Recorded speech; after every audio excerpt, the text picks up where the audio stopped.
بەشی خۆی هەفەڤینیژە گولاڤاستە بە هێبدەن دەست پێکردن جارەکەدەن دەبێژن و ڕۆژ باش کۆهدا ڕوو شۆپینەرێن بویێرەفێم ئەمە ئیرۆ بەحسا ڕەوشا کامپان تایبەت کامپێن پێنا بەرانشخۆل لە باکوور و ڕۆژهڵاتی سووریە گێماسیەن کۆدا ئالیکاریەن مرۆڤی دەچێت من ji bo zêdetiragahiyan û nas bikin gengeşa vê mijarê jî li gel birêz Şexmûz Ehmed serokê ofîsa karûbarên penaber û koçberan ya Rêveberiya Xweser li Bakur Rojhilatê Sûriyê diriya telefônê re li gel me ye. Roj baş birêz Şexmûz. Roj baş silav û rêj bo we û guhdarê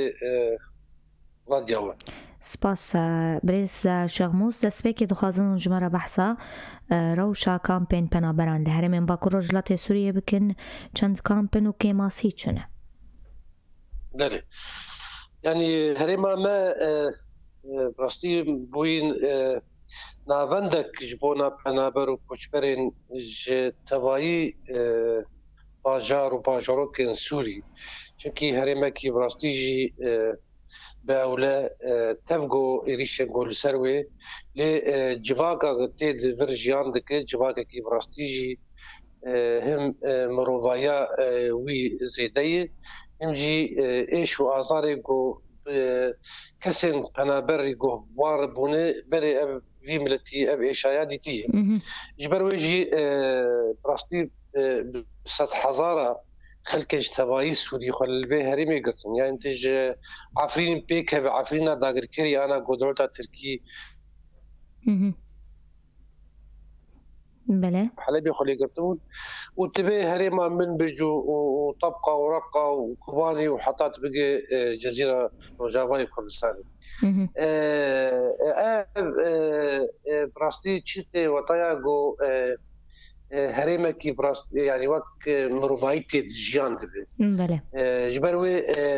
Rêveberiya Xweser yanî piştî buha damezrandin ji bona rê û rêbaza û rêxistin bike van penaber û koçbera gelek jê derfet destêwatine hûn got xaniya kirê bikin yan jî pêdiviyê jiyanê xwe peyda bikin pêdiviya wan bi çi hebû bi kampa hebû Rêveberiya Xweser hejmarek kamp ava kirin parastina wê kir û him jî bi alîkariya rêxistinên mirovayî nadewletî yanî çi navdewletiyê fermî bin çi jî nefermî bin û herêmî alîkarî dan rastî anan bêjin li herêma Cezîrê şeş kamp hene xwe kampa herî mezin wek zanin di Sûriyê gişî de herêmê me de kampa Holeyê û kampa bê a herî meterşîdar dunyayê de çunkî malbatên çeteyên Daişî de jiyan dikin hejmarekî berfireh orada heye kampê de jî hene xelkê ji herêma dêra zorê got ji ber êrişên Daeş û şerê dabere û artêşa hikûmeta Sûrî ew jî kampa û konzan kampa Erîşa berê kampa Mebrûka hebû mixabin êrişa dewleta Tirkî ceşa Tirkî de ew kampaya me veguhezî ew jî vê herêma Erîşa xwe hejmarek kampa yanî ana penaber li xelkê me ê serê kaniyê girê spî û konzanin di êrişa artêşa Tirkî de yanî ev jî çunkî keda wan û emeka wan û bi rastî jî di davakirina Rêveberiya Xweser de û him di parastina wê de jî rolekî wanî sereke heye ji bo wê jî bi sed hezara xelk koçber bûn ew koçberbûna wan jî ew derfetê Rêveberiya Xweser bi rastî jî tune û ber wê jî navendên pêşwaziyê yanî belkî bêtirî salekê tê de wek konzan jiyan kirin û piştî wê ya kampa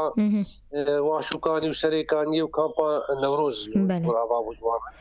yarî ev bêjin meselen ana dêra zorê jî kampa Ebû Xeşeb heye ew jî bi 10,000 tê de li girê spî ew jî xelkê wê me ana li mentiqa herêma Reqqa kampa girê spî jî yanî navê kampa girê spî Tilsemin heye Mehmûdî xelkê got ji navenda çend morûdêra zorê û Hemsê û Hemayê ew jî li Tabqa kampa Mehmûdî min bijî xwe di kampayna ew jî xelkê gundewarê Helebê bin kontrola rejîmê de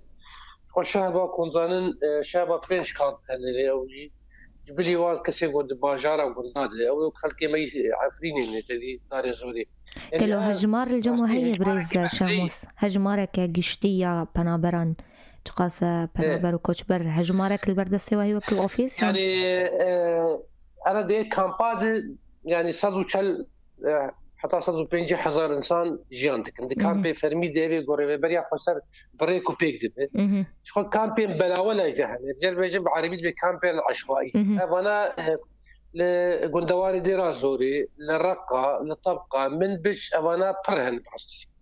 إن أنا باجاري رقة ودردوراوي تاني بينجي وحشت كامب ليها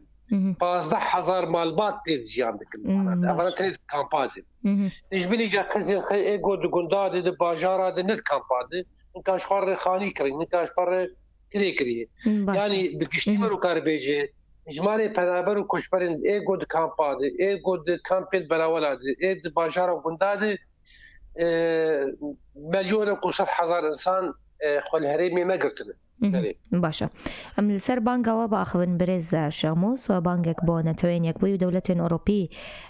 كريا داكو درجه تلكوچري ورا فكرن بوالي كارين مروفي درباسي هريمه ببن اما ناس بكن بانجا واجيش تاكو دري قالوا برسواي هاتيان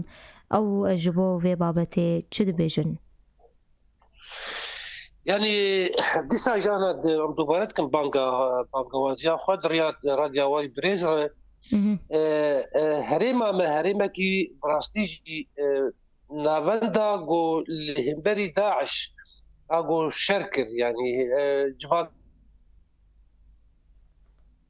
بلي بريز شاموس بريز شاموس دنجي مد بيزا هاي تليفون هاتا برينا من جارة كادن تاكلي اللي قال بريز شاموس كن بشتي فينا براكورد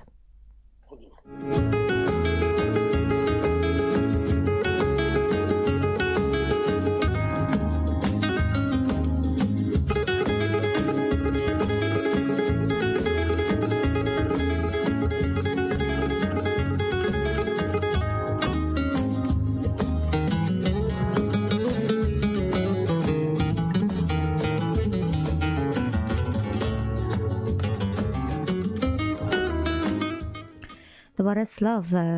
گهدارو شوپینرین ما برای شموس دنگ مدویزه؟ بله کلمه بله فرمو شو دنگ هات برین ما پرسا درگه تلکوچری کربو بانگوازیا و فرمو بکن بانگوازیا خو ما گوام دوباره کن يعني دريا راديوي بريزر جبو نتوين يكوي جبونا جمنا أولهيا قشتينا دولتي كواليشونا ناف دولتي جو هفكاري هيزن سوريا ديمقراطيك جو هفر شر داعش كرن شركة هم يكيتيا أوروبا يكيتيا بيجن كمارا عربية براستي هريما ما هريما كي دور بيشكري هم جرهلا رجيم الشامي هم جرهلا ارتشا تركو وشتين غريداي وي درجه غريداي مج براستيجي اگر نباشوري كردستان ما بيجن درجه شمال كباب هريما يا براستي خنقي بو درجه فرمي قدهات درباستو درجه الكوتشر عربيه مخابن اوجي ببريارك بيتا روسي لحظار وحجداد هاد قرتن يبياما اول قديسا ببريارك بابي وعلي كاريا مروفاي يعني بيجن زندي درباسي وان هريما بابي چونكي هجمارك برفره خلكي بيجن كامبا دجدر بكامبا جان دكن بيديفيا وان علي كاريا مروفاي ناقي وان راستي مروفيجي طيب اجي انا دو كونتانن شري روسيا واوكرانيا دي او علي كاريش برلواز وزعيف بي اجبر ويجي ريجيم ادريا ريجيمرتي تشتغل ناقش خل ريات الكار ناهي لندرباس يفجي زحمتي يعني دكشين باشا اما بحثا رخصن المروفيين بيانيين خجهي كل دفري كارد كن قالوا او علي كاريه بوي بنابران بيشكيش ناكن كاريوان لكامبان بچا اوائيه بله کارش کرد بخوره دوباره بکه پرسافت. بحثا رخصن مروفيين الهرمي دمينين ين كل هرمي كاردكن ين ناف دولتي هجر خوجهي بن أول كامبان كاروان بتشاوي قالوا آلي كارية بيشكيش ناكن. بله يعني أنا دبي مليزة رخصن مروفاي يجري داين تهون يقوي يعني فرمي مرو كاربي. بله. دبي مليزة يعني الدعائية. هلك يعني دستك ده على كاري ده كامبين نتونيا كويل بيجي أفنا كامبانا أز بيك زي ببين كامبين لي يازد كامبين ده بيشي مبيتني يعني مثلا دستك ده كامبا هولو روجو عريشاي كامبا واشوكاني وسريكاني وغريسبي ونوروز وكامبين شابا وانا دفي مليده مخابن يعني تشتكي ناشين نزل دريا وقت بي ديرك دريا خور يانجي امبيجن سازين ايجو غريداي ويبن او ناشين ابجي تي واتايا جو حتى مروفايج مجارك سياسي دي وزارة سياسي اگر ترك بن اگر جيما شامي بن ناهلن اليكاري دريا نتوين يقوي يا فرميتي بدل ما كان بله باشه ام دخوازن وکی اوفیسا کاروبارین پنابران یا ریوبریا خسر الباکو رجلات سوریه دویده میدم زحمتین و الناس وکن و هر وها دخوازی او چیه؟ يعني زحمتين ما أفهم راسي أف خلك ماي تنابر بونه بدار زوريش جي هواري خوايا وكون زانن طيبات شريمين إيجو دانر كريش إيجو شهلا عطيشات تركو شتى غريدايوي اف كاس بيوسياوان بالتواي بيديفين جاني يا جركي فجرن جي هواري خوا فجركي بأولاء وبرومت بيك وداغر كري هذا يا دوا جركي علي كاريا مروفي درباسي باكوري روجات سوري بوقت شاوا درباسي هندري تركي وهريمن بين كنترول تركادي يان بيجن اردن ولبناني وباشوري كردستاني إما درباسي جمعنا يعني اف كركي يا دوجي مجرات تندرستي يعني تندرستي رخصنا جهاني جي كركي براستي علي كاريا طبعا بنابر وكوشبرا طيبت طبعا كابا بك يعني تني لوازم ضعيفه زاروك جماركي برفرا يونس وكرك علي كار المسألة برور ذكرني دي يادن كسيكو بيجن مالباتن تشتري داعشي ولاتي وان جركي بي وان فجرين ولاتي وان ياجي على كارير ريفريا خسر جرك ريفريا خسر بين عسكرين جهلا سياسي دي جركي اتفاق دولتي لهم بريبان إليش دولتات كي چونكي هر إليش شيء بدي سازي كوش بري زيادة دبي بتايبت جا أنا داخلنا أردوغان قد بيجي أز مليون كحطا مليوني فكي سوري فجرين ما فجرين كويدري ودا كارير جنب خطر بك وقهرتنا ديمقراطي شيء يعني قالك مجارم راستي هنا قالك جواكا ناف دولتي آلي كارب طيبت بريا خسر ولهم بربان كريارين تركاوان زور سپاس بريز شغموس أحمد وفان آگاهيان پیامک داوی هندو خزن تشتكي داوية دبيجن فرمو اندريا راديوي بريزر هيفيا ما أويجو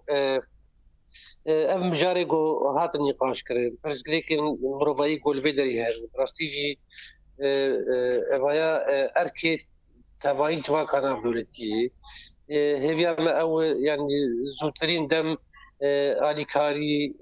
امروفاي درباس في هريمي ببي باراسنك جبي هريمي رتشي بج جواقفوا دفن كنت دولتا تركو ارتشاوي روجانا وكونزانن ويرن مجارا قول اردوغان دبيجي اباكرنا سيزدن ابندا وفقراندنا مليوني فكي يعني براستي ابانا ابوكيش بارتنا كي ديموغرافي لديجي مروفاي هي ما او جواكرنا دولتي الي كار بهريمين باكرو جات السوري ودرجه الكل ترجمه وسلاف ورجبوا وهداري و سپاس بایتا سروکی اوفیسا کاروبارین پنابر و کوچبران لباکرو رجلات سوریه بمینت خیر و خوشیه دست پاش بوان آگاهیان گهدار و شوپینرین ما پشتی و